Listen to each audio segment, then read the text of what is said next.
On to our top story now. Qatar is aiming to extend the Israel-Hamas truce once again as the first day of the two-day extension holds.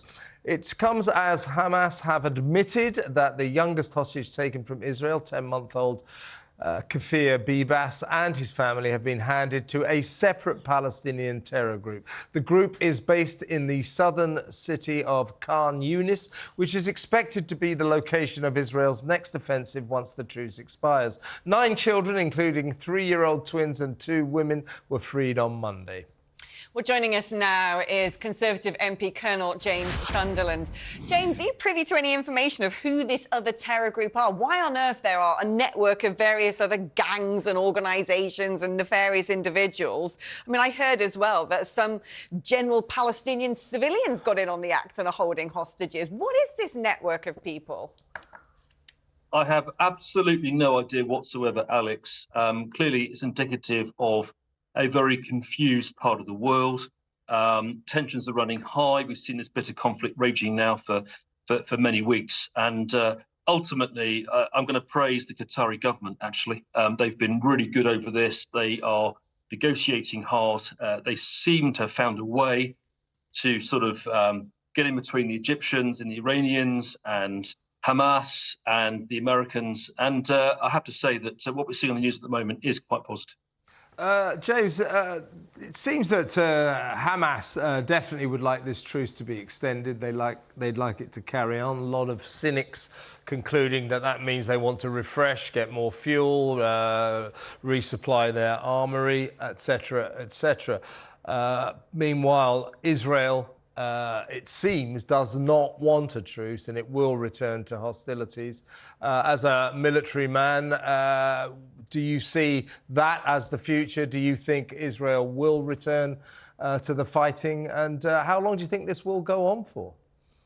Sure. I mean, Kevin, there's so much in that. It's very hard to answer a set of questions like that. But what I would say to you is that I've had a lot of correspondence from constituents, as all my colleagues have in recent weeks. They clearly think that the UK is somehow able to wave a magic wand and stop hostilities. We're not, we're not directly involved. We are as much a bystander here as anybody else. But what we are doing is leaning on the Americans and leaning on the Israelis to make sure that we do urge restraint amongst all of the protagonists. And also, I've got to be careful because, my temptation is to answer the question as a military man, but of course, I'm not anymore. I'm now a politician. From the military perspective, I've no doubt at all that Hamas will be using any ceasefire to re-equip and reposture its forces, which is not a good thing. But by the same token, we have to make sure that we get aid into Gaza. We've got to make sure that we get hostages, as many as possible, hopefully all of them now released. And we also got to make sure that we have to avoid further loss of civilian life in Gaza. I mean, how much longer do you think political will in this country will hold? I mean, certainly for the Labour Party, they have pressure being piled on some of their MPs with up to 30 independent Muslim candidates threatening to stand against Labour MPs in Muslim-majority areas to try and rumble their chances at regaining their seats. I think less pressure on the Conservatives. But how much longer do you think political will hold? And how important is it, actually, that the UK does stand firm when it comes to showing solidarity with Israel? Well, the British government has a policy which is quite clear. You have to say that what the SNP did with the ceasefire vote was totally irresponsible. This is a time for serious politics and serious politicians. But to seek to divide the House on this issue, in my view, wasn't the right thing to do. It split the Labour Party, which is something that Keir Starmer's going to have to deal with. But I think people are gradually sort of warming to the idea that the UK does not have a magic wand, and all we can do through our excellent diplomats and Foreign Office is to seek to put pressure and influence on the key protagonists, and that's what we're doing. James, one of the many crises triggered by this conflict in Gaza is back here domestically. It's these, I would suggest you're talking about how divisive these kind of situations tend to be. Well, we have these divisive marches going on every weekend at cities all over the country, especially here in London, where as many as 300,000 gather to march, snake through the streets of the capital city, to support Israel. And along the way, I've been to 3 of them. I've seen what they do. They've got these banners, you know, from the river to the sea, just, you know, calling for the destruction of Israel. They're anti-Semitic. These marches are full of anti-Semitic banners and posters and chants. So far, the police have not really done anything about this. We've had entire arrest counts for an entire day of like 9 and things like that when you've got 100,000 people on the streets, which seems incongruous.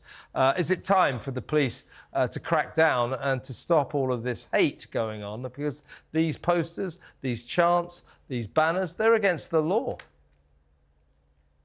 Kevin, it's such a difficult thing to answer because, of course, we had this debate with the march that took place on Armistice Day.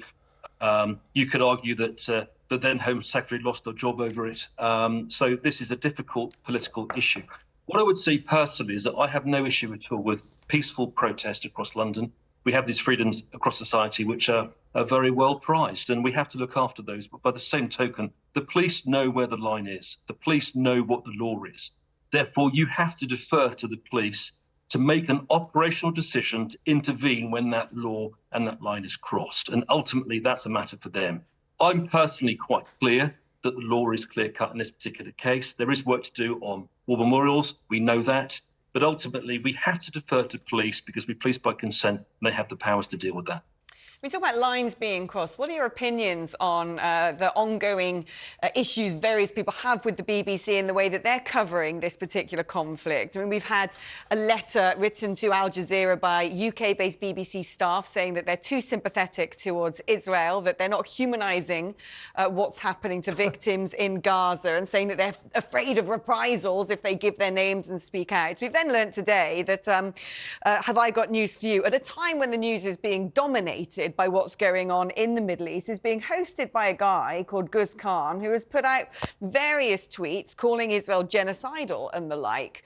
I mean, the BBC represents, in many respects, the voice of Britain around the world. Is that something that you and your party are concerned about? Yes, we are. Let's be clear, the BBC is not a political organisation. The BBC is a public service broadcaster, and it has a clear remit to report in a balanced and fair manner. I think we've seen, and the BBC's apologised for the way it reported initially after the atrocities on the 7th of October. But even now, it refers to Hamas as an organisation that many believe to be terrorist. It's not. It's a prescribed terrorist organisation, fact. What we have to make sure is that the BBC also reports impartially as the conflict carries on. And what I mean by that is this.